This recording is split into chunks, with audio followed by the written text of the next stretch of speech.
N5 diteruskan lagi dengan berita dari RTM Perak. Laporannya kita bersama Nur Ain Abu Bakar. Silakan.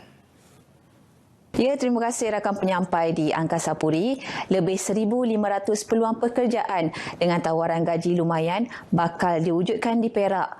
Peluang itu hasil kejayaan kerajaan negeri bersama pihak berkuasa pelaksanaan Koridor Utara NCIA menarik 5 syarikat peneraju perkhidmatan perniagaan global GBS melebarkan operasi di bandaraya ini.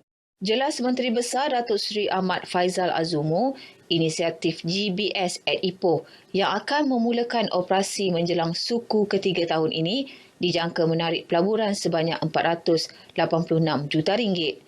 Antara sektor terlibat adalah kewangan, sumber manusia, proses automasi robotik serta perancangan sumber perniagaan dan teknologi maklumat.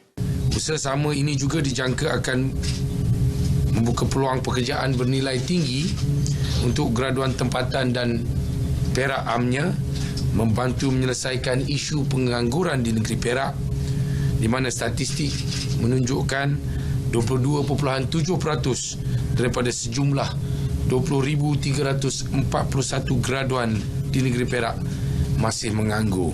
Terdahulu beliau menyaksikan Majlis Pertukaran Perjanjian Persefahaman antara Kerajaan Negeri, NCIA dan kelima-lima syarikat terbabit di Ipoh.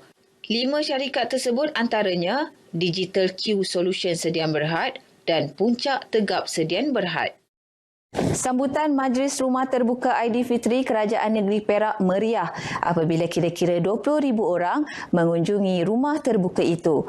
Berlangsung di perkarangan Stadium Indra Mulia Ipoh, majlis turut diserikan dengan keberangkatan Sultan Perak Sultan Nazrin Muizzuddin Shah dan Raja Pemaisuri Perak Tuanku Zara Salim. Menteri Besar Datuk Seri Ahmad Faizal Azumu dalam ucapannya berkata, ketika rakyat negara ini berhimpun dalam suasana aman dan harmoni menyambut Aidilfitri, ratusan ribu umat Islam di negara lain sedang merana akibat penindasan dan perang saudara. Mengambil iktibar dan menginsafi kesengsaraan dilalui oleh umat Islam itu, seluruh rakyat wajib bersyukur dengan nikmat keamanan yang diperoleh.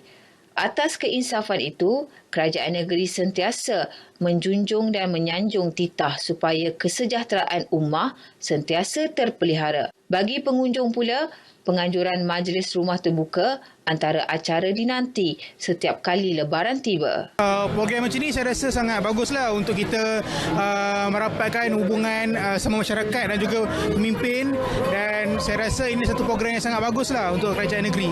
Saya harap diperbanyakkan bukan saja untuk Hari Raya tapi untuk perayaan besar yang lain juga, ya.